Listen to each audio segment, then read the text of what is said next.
Port Charles woke up under a sky heavy with unspoken tension, the kind that always seemed to hover before lives were changed forever. Friday, January 23rd, unfolded like a ticking clock, each second drawing the town closer to revelations, emotional reckoning, and one interruption that no one saw coming. At General Hospital, Carly Spencer stood outside the ICU, arms crossed tightly, eyes fixed on the red light above the door. Every time it flickered, her heart lurched. Inside lay Drew Kane, still caught in the aftermath of the poison that had nearly ended his life and stolen pieces of his memory. The doctors spoke in careful, measured tones, but Carly heard only one thing: uncertainty. And uncertainty made her angry. Jason Morgan watched from across the hall, silent as ever, but he could read Carly the way others read headlines. She was winding herself up, looking for someone to blame. "You don't get it, Jason," Carly finally snapped, pacing. "None of this should have happened. Drew was targeted, manipulated, and now he's paying the price while the person responsible is walking free." Jason's jaw tightened. "We don't know that." "Oh, we know enough," Carly shot back. "Willow was with him. She had access. She had motive. And suddenly he collapses? You expect me to believe that's a coincidence?" Michael appeared then, his face pale from exhaustion and guilt. "Mom, stop. You're crossing a line." Carly spun toward her son. "No, I'm connecting dots everyone else is afraid to touch.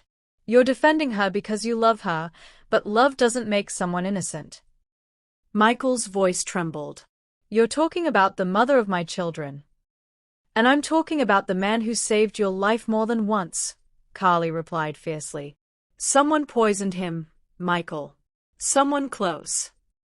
The words hung in the air like a verdict. Across the hall, Willow herself stood frozen, having heard everything. Her hand went instinctively to her stomach, her face draining of color. The weight of Carly's accusation pressed on her chest, threatening to crush her composure. Drew's room door opened, and the doctor stepped out, but before anyone could speak, Willow fled, tears blurring her vision. Carly watched her go, a flicker of doubt briefly crossing her face. Then the walls went back up. "If she has nothing to hide," Carly said quietly, "she won't run." Jason didn't answer, but his eyes followed Willow, and something told him Carly's blame game might be hitting closer to the truth than anyone was ready to admit. Across town, in a sunlit corner of the Quartermain garden, Harrison Chase stood with a small velvet box in his hand. Not a ring this time, but something just as life-changing. Brooke Lynn arrived, sensing his nerves immediately. "What's going on? You look like you're about to make an arrest, or a confession." Chase laughed weakly. "Maybe both." They sat, and he took her hands. "Growing up without a real father, it messed with me in ways I'm still figuring out. But then I met Bailey Lou. And watching you with her, how fiercely you love her, it made something click." Brooke Lynn's eyes softened. "Chase, I want to adopt her," he said, voice steady despite the storm in his chest. "Not legally yet, not until everything's settled. But I want to be her dad in every way that counts. I want her to know she's chosen, every single day." Tears welled in Brooke Lynn's eyes. "You already are her dad," she whispered. "But hearing you say it like that, it means everything." Chase opened the box. Inside was a tiny silver bracelet engraved with Bailey Lou's name. "This is my promise. To her. And to you. Family isn't about blood.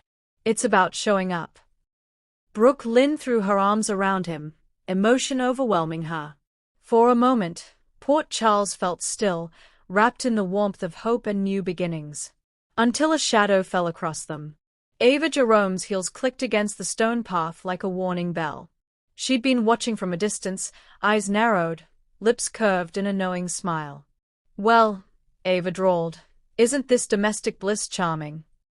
Brooke Lynn stiffened. "What do you want, Ava?" Ava's gaze flicked to the bracelet, then back to Chase.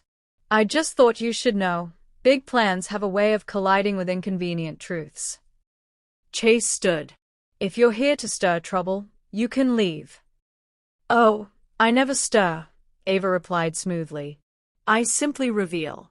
And what I'm about to reveal could complicate your perfect little family fantasy. Brooke Lynn's heart pounded. What are you talking about? Ava leaned in, her voice low. About secrets. About paternity. About how one wrong move could bring the past crashing down on Bailey Lou's future. Chase's eyes darkened. You stay away from her. Ava smiled, satisfied she'd planted the seed of fear. Relax, detective.